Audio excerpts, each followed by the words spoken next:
यह सवाल वर्तमान वैश्विक राजनीति, पश्चिमी एशिया और यूरोप के इतिहास के साथ साथ कुछ मौजूदा संघर्षों से जुड़ा हुआ है। हालांकि आप जो उसमें विभिन्न देशों के बीच की समस्याओं का एक जटिल और विस्तृत विश्लेषण शामिल है। ये मुद्दे बहुत गहरे हैं, जिनकी जड़ें ऐतिहासिक, धार्मिक, भौगोलिक और भू राजनीतिक मतभेदों से जुड़ी हैं। आइए कुछ प्रमुख पहलुओं पर ध्यान दें जो इन विवादों का कारण बने हैं। इराक, ईरान और सऊदी अरब। मध्य पूर्व की सत्ता संघर्ष।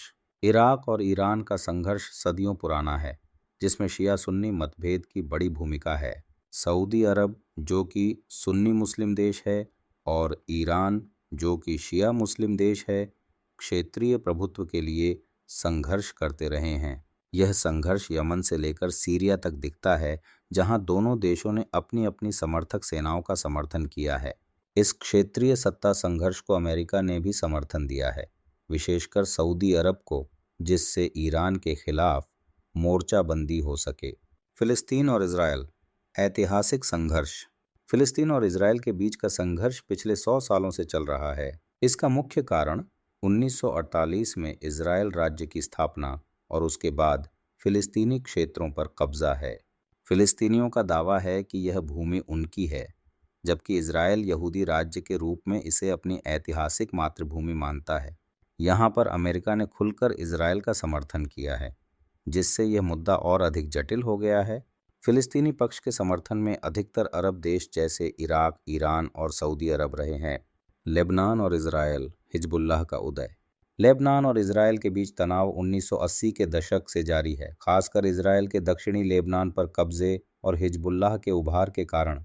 हिजबुल्लाह एक शिया संगठन है जिसे ईरान से समर्थन मिलता है, और यह इजरायल के खिलाफ खुलेआम संघर्ष करता है।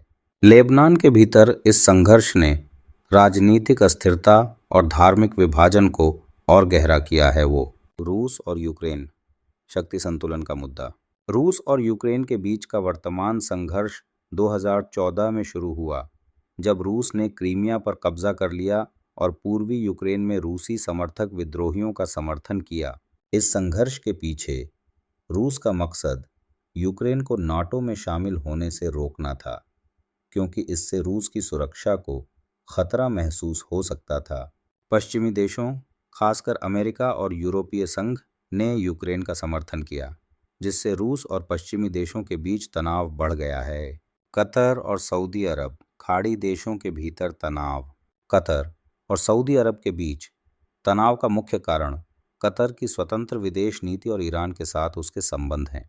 सऊदी अरब ने कतर पर आरोप लगाया कि वह आतंकवाद का समर्थन करता है, खासकर मुस्लिम ब्रदरहुड जैसे संगठनों को। इसके परिणाम स्वरूप 2017 में सऊदी अरब, संयुक्त अरब अमीरात और कुछ अन्य देशों ने कतर पर आर्थिक प्रतिबंध लगाए, जिसे बाद में 2021 में हटाया गया। सेक, कनाडा, जर्मनी और हंगरी। पश्चिमी देशों के बीच विचारधारात्मक मतभेद। कनाडा और यूरोप के कुछ देशों जैसे जर्मनी और हंगरी के बीच विचारधारात्मक मतभेद बढ़ रहे हैं। कनाडा जैसे देश उदारवादी लोकतंत्र का समर्थन करते हैं, जबकि हंगरी में हाल के वर्षों में अधिक राष्ट्रवादी और दक्षिणपंथी नीतियों का उदय हुआ है। ये नीतियां शरणार्थियों, अल्पसंख्यकों और यूरोपीय संघ के साथ संबंधों पर केंद्रित हैं। रूस का प्रभाव भी यूरोप के देशों में विभाजन का कारण है। अमेरिका और इजरायल शक्ति गठबंधन।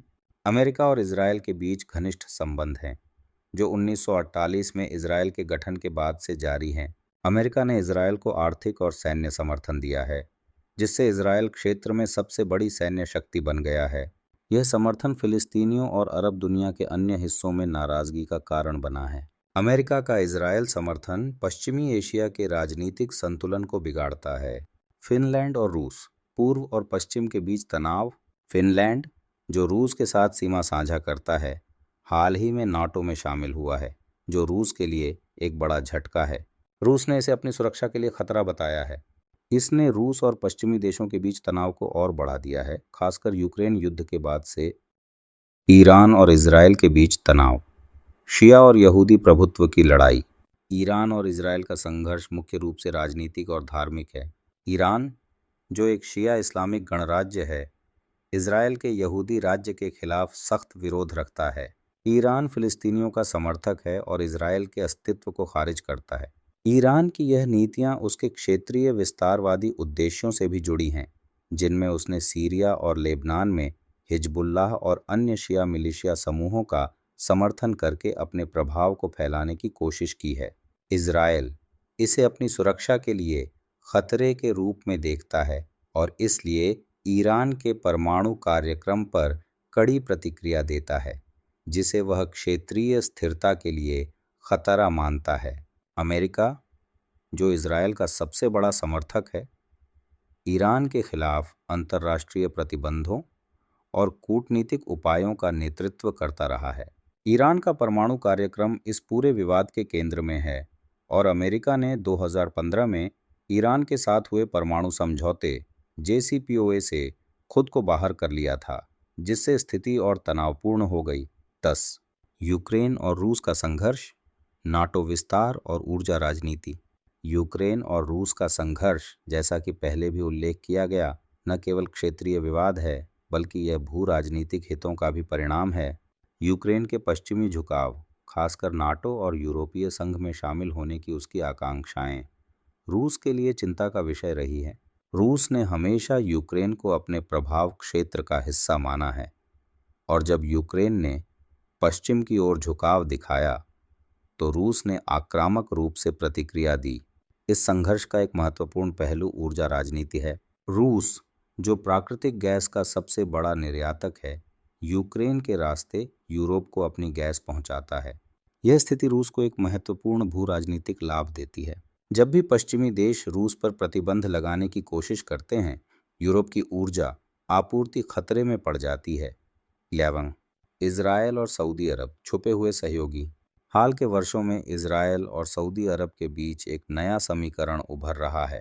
दोनों देश ईरान को अपने लिए खतरा मानते हैं और इसलिए वे चुपचाप एक दूसरे के साथ रणनीतिक सहयोग बढ़ा रहे हैं। सऊदी अरब, जो ऐतिहासिक रूप से फिलिस्तीन के समर्थक के रूप में जाना जाता था, ने फिलिस्तीन इज़राइल मुद्दे पर अपने रुख में नरमी दिखाई है। यह रणनीतिक बदलाव ईरान के खिलाफ एक क्षेत्रीय गठबंधन बनाने की दिशा में उठाया गया कदम है। हालांकि सऊदी अरब सार्वजनिक रूप से इज़राइल के साथ किसी प्रकार के राजनयिक संबंधों को स्वीकार नहीं करता है, लेकिन हाल के वर्षों में दोनों देशों के बीच बैक चैनल डिप्लोमेसी और सुरक्षा सहयोग की खबरें सामने आई हैं। अमेरिका ने इस गठजोड़ को प्रोत्साहित किया है ताकि ईरान के खिलाफ एक मजबूत क्षेत्रीय मोर्चा तैयार किया जा सके। लेबनान, एक देश में कई लड़ाइयाँ हों। लेबनान, जो पहले से ही एक आंतरिक संकट से गुजर रहा है, क्षेत्रीय तनावों का केंद्र बन गया है।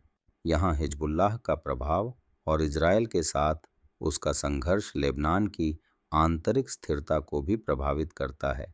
हिजबुल्लाह, जो ईरान समर्थित शिया मिलिशिया है, इज़राइल के साथ कई संघर्षों में शामिल रहा है और इसके कारण लेबनान और इज़राइल के बीच कई बार युद्ध जैसे हालात बने हैं। सऊदी अरब, जो लेबनान में सुन्नी समर्थक समूहों को समर्थन देता है, और ईरान, जो शिया समूहों का समर्थन करता है, लेबनान को एक प्रॉक्सी युद्ध का मैदान बना चुके हैं। इस संघर्ष में लेबनानी जनता सबसे ज़्यादा पीड़ित होती है क्योंकि यह देश राजनीतिक रूप से विभाजित हो चुका है और उसकी अर्थव्यवस्था बर्बादी की कगार पर है। 13. कतर और खाड़ी संकट, आर्थिक प्रभुत्व की लड़ाई। कतर, जो क्षेत्र में एक छोटी लेकिन धनवान शक्ति है, सऊदी अरब और संयुक्त अरब अमीरात जैसे बड़े खाड़ी देशों से अलग अपनी स्वतंत्र विदेश नीति का पालन करता है।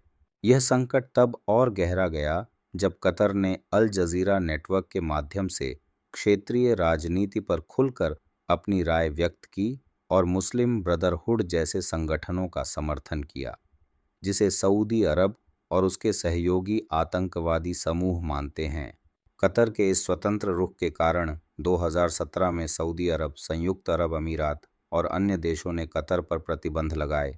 हालांकि 2021 में ये प्रतिबंध हटा दिए गए, लेकिन यह संकट क्षेत्र में राजनीतिक और आर्थिक प्रभुत्व के संघर्ष को उजागर करता है। 14. अमेरिका की भूमिका। पूरे खेल का निर्देशक। अमेरिका ने पिछले कुछ दशकों में पश्चिमी एशिया और यूरोप में एक प्रमुख भूमिका निभाई है। अमेरिका का हस्तक्षेप, खासकर इराक और अफगानिस्तान युद्ध में, क्षेत्रीय अस्थिरता का कारण बना है।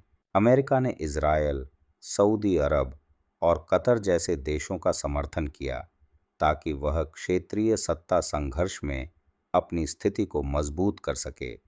अमेरिका की मध्य पूर्व नीति हमेशा से विवादास्पद रही है। इराक युद्ध के बाद से इस क्षेत्र में कट्टरपंथी संगठनों का उदय हुआ, जिससे क्षेत्रीय सुरक्षा और स्थिरता खतरे में पड़ी। अमेरिका का इजरायल समर्थन भी फिलिस्तीनियों और अरब देशों के बीच नाराजगी का कारण रहा है। हाल के वर्षों में अमेरिका ने यूक्रेन को भी समर्थन दिया है, जिससे रूस के साथ उसके संबंध और अधिक तनावपूर्ण हो गए हैं। यूक्रेन में नाटो का विस्तार रूस के लिए खतरा।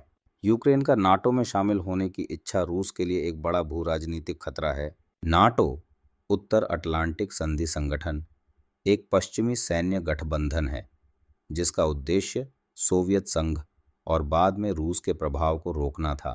रूस हमेशा नाटो के पूर्व की ओर विस्तार को अपनी सुरक्षा के लिए खतरा मानता रहा है। 2008 में नाटो ने यूक्रेन और जॉर्जिया को भविष्य में नाटो का सदस्य बनाने का प्रस्ताव दिया, जिसे रूस ने कड़े शब्दों में खारिज किया। 2014 में रूस ने क्रीमिया पर कब्जा कर लिया और उसके बाद से पूर्वी यूक्रेन में रूसी समर्थित विद्रोहियों का समर्थन कर रहा है। इस संघर्ष में अमेरिका और यूरोपीय संघ ने यूक्रेन का समर्थन किया है, जिससे रूस और पश्चिमी देशों के बीच तनाव बढ़ा है। 16 फिनलैंड और स्वीडन का नाटो में प्रवेश। रूस के खिलाफ एक और धक्का। फिनलैंड और स्वीडन ने यूक्रेन युद्ध के बाद नाटो में शामिल होने का निर्णय लिया, जिसे रूस ने अपने खिलाफ एक और उकसावे के रूप में देखा। फिनलैंड रूस के साथ एक लंबी सीमा साझा करता है और नाटो में उसके शामिल होने से रूस की सुरक्षा रणनीति पर गहरा असर पड़ेगा। सैन्य हस्तक्षेप और आक्रमण से केवल विनाश होता है, जबकि वार्ता और समझौते ही स्थायी समाधान ला सकते हैं। न्याय और मानवाधिकार। जिन क्षेत्रों में अत्याचार हो रहे हैं उन पर तुरंत रोक लगाई जानी चाहिए, खासकर फिलिस्तीन, यूक्रेन और लेबनान जैसे देशों में जहां जनता को लगातार युद्ध का सामना करना पड़ रहा है। अंतर्राष्ट्रीय समुदाय को इन क्षेत्रों में मानवाधिकारों के उल्लंघन के खिलाफ सख्त कदम उठाने चाहिए। आर्थिक नीतियों का पुनर्मूल्यांकन। वैश्विक शक्तियों को अपनी आर्थिक नीतियों को पुनर्विचार करना चाहिए ताकि कमजोर देशों पर अनावश्यक दबाव न डाला जाए। प्रतिबंधों और आर्थिक युद्धों की जगह सहयोग और विकास पर ध्यान केंद्रित किया जाना चाहिए। अमेरिका और इजरायल का जवाबदेह ठहराना। अमेरिका और इजरायल जैसे शक्तिशाली देशों को अंतर्राष्ट्रीय न्यायालयों में जवाबदेह ठहराया जाना चाहिए ताकि उनका बिना सोचे समझे हस्तक्षेप और आक्रामक नीतियां खत्म हों। यह समय है कि दुनिया मिलकर इन जटिल संघर्षों का हल निकाले। युद्ध, दमन और विस्तारवादी नीतियों से किसी का भला नहीं होता, बल्कि इससे केवल मानवता का विनाश होता है। अमेरिका और इजरायल को अपनी आक्रामक नीतियों पर पुनर्विचार करना होगा और अंतर्राष्ट्रीय समुदाय को उनके खिलाफ कड़ा रुख अपनाना होगा ताकि दुनिया में शांति, न्याय और सहिष्णुता की स्थापना हो सके। आखिर में यह ज़रूरी है कि हम एक ऐसी दुनिया की कल्पना करें और उसके लिए काम करें जहां सभी देश और समुदाय शांतिपूर्ण सह अस्तित्व में रह सकें, बिना किसी बाहरी हस्तक्षेप और संघर्ष के